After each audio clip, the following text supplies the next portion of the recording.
Hello future IITians and IITians, future doctors. I hope you all are doing well. तो आज हम लोग Newton's laws of motion की series को extend करते हैं and we are into episode 8 और आज हम लोग सीखने वाले हैं कुछ मास पुली सिस्टम्स के बारे में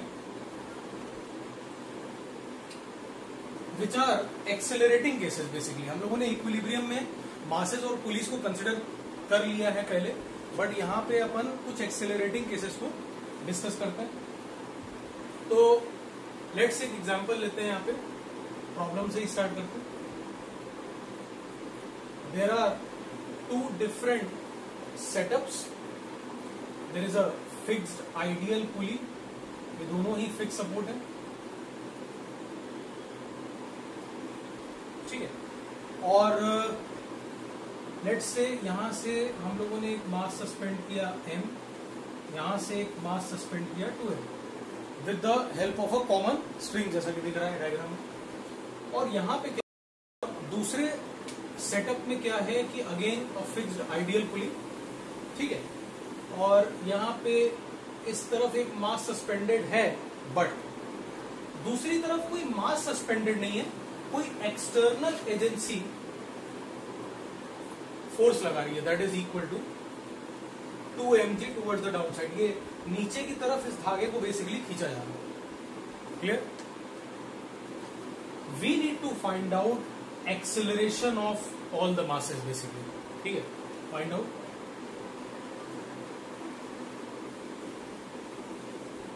एक्सेलरेशन ऑफ ऑल मासेस, दोनों केसेस में रेस्पेक्टिव. तो कुछ लोगों को ऐसा लगता है इस केस में कि दोनों केसेस में एक्सेलरेशन जो आना चाहिए वो सेम ही आना चाहिए, क्योंकि अगर आप इस तरफ देखो तो इसका मास m है, उधर भी मास m है, इधर 2m सस्पेंडेड है तो 2mg वेट नीचे लग रहा होगा, उधर से भी फोर्स 2mg लग रहा है उस धागे पे, बट ऐसा नहीं है. ठीक है. सोचने वाली बात यहाँ पे ये है कि सेकेंड केस जो है इसको मैं लेबल कर लेता हूँ. Let's say this is case A, this is case B. ठीक है.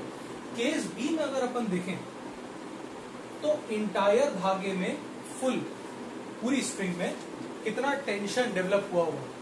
Tension would have been developed equal to 2mg, क्योंकि 2mg से एक्सटर्नल एजेंसी ने खींचा, तो this tension will be transmitted undiminished throughout the string.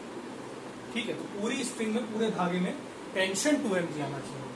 और अगर tension 2mg आ गया तो देखो यार, यहां पे टेंशन 2mg इस मास के ऊपर, और इसका अगर अपन एफबीडी बनाए तो mg नीचे, ठीक है, 2mg ऊपर.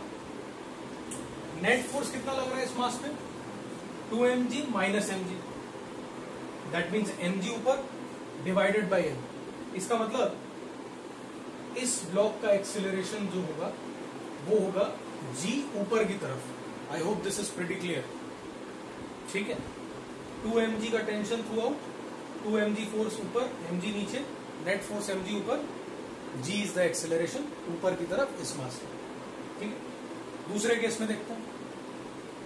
दूसरे केस में this is the simple Atwood's machine basically. ठीक है.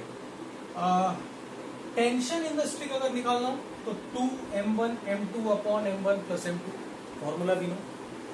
एटवुड्स मशीन का वीडियो भी है, सीरीज 2 एपिसोड 02. ठीक है, वो देख सकते हैं. अच्छा, अगर एक्सेलरेशन निकालना है तो क्या करना चाहिए आपको. सिंपली मान लो इसका एक्सेलरेशन a नीचे की तरफ, इसका a ऊपर की तरफ. a की value m2 minus m1 that is 2m minus m upon 2m plus m into acceleration due to gravity g. कितना, g upon 3 basically. So I hope it's clear. इस केस में जो एक्सेलरेशन आया वो g आया ऊपर की तरफ इस मास का. इस केस में जो एक्सेलरेशन आया वो इसका आया g/3 नीचे की तरफ, इसका g/3 ऊपर की तरफ. ठीक है. तो इन दो केसेस में आई होप डिफरेंस समझ में आया होगा सभी लोगों को. Now let's move to other case.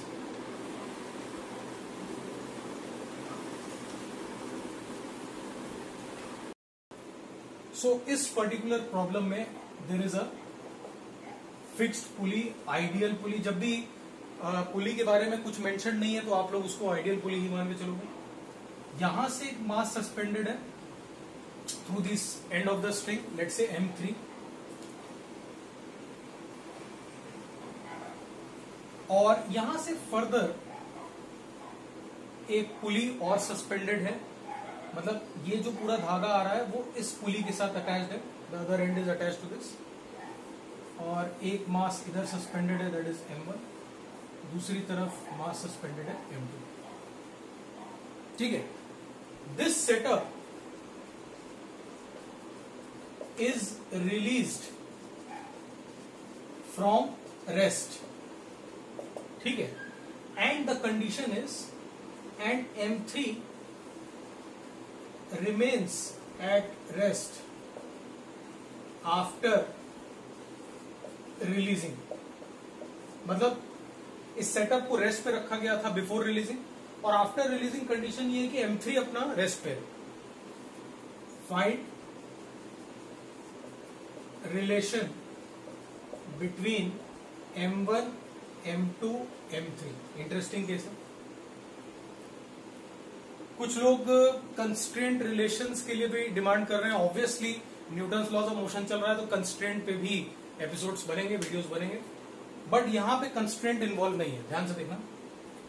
M3 is at rest. ठीक है, तो स्ट्रिंग का ये वाला पॉइंट, इस स्ट्रिंग का ये वाला एंड मूव नहीं कर रहा है, तो ये वाला एंड भी मूव नहीं करना चाहिए। इसका मतलब ये जो पुली है, जो बेसिकली तुम्हें दिख रही होगी, this is a fixed pulley, ये तो फिक्स्ड पुली है, but this pulley is not fixed, it has the ability to move, and those pulleys which have the ability to move they are called movable.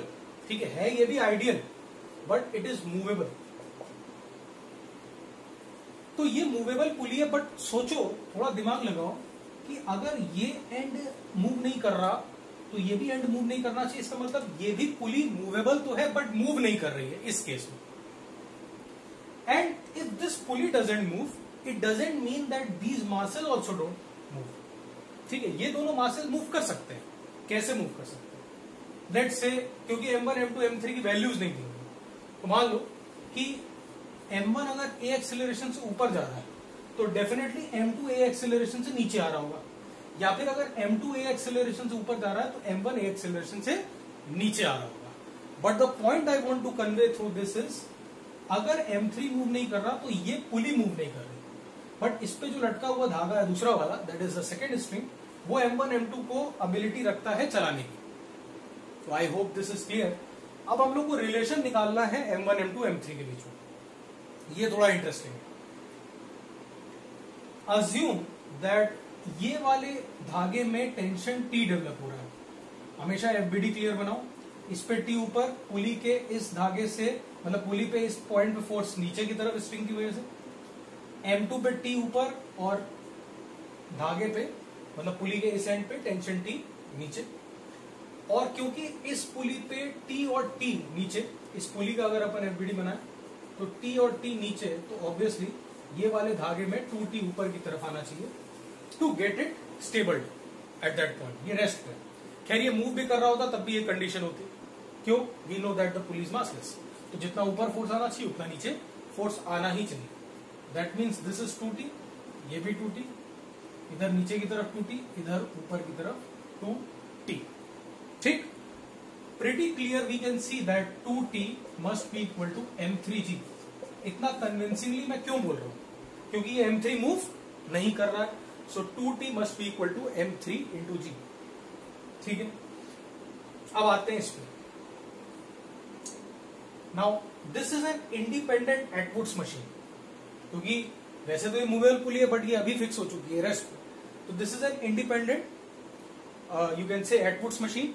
तो इस पूरे धागे में जो T develop हुआ है उसका तो हम लोग को फॉर्मूला ही पता है direct, T is equal to 2 times M1 M2 G upon M1 plus M2। Clear? अब कुछ करना ही नहीं।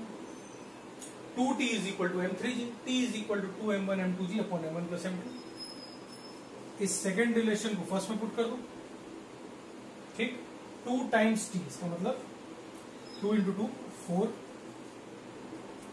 m1 m2 g upon m1 plus m2 equal to m3 g से g कैंसिल, रिलेशन अब हम लोग को यहां से दिख सकता है, इजी है। 4m1 m2 is equal to m1 m3 plus m2 m3, this is the relation.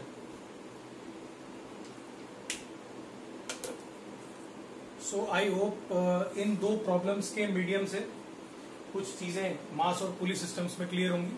खैर मजा तब आता है जब पुलिस भी मूवेबल हो जाती है, काफी सारे ब्लॉक्स होते हैं, काफी सारे पुलिस सिस्टम होते हैं, वो हम लोग कंस्ट्रेंट रिलेशन में सीखेंगे अच्छे से, और वो थोड़ा कंफ्यूजिंग पार्ट भी है, but I hope the concepts will be get clear. So I hope this is clear. ठीक है, लाइक करो, शेयर करो, सब्सक्राइब करो। Physics 108, all the best, bye bye.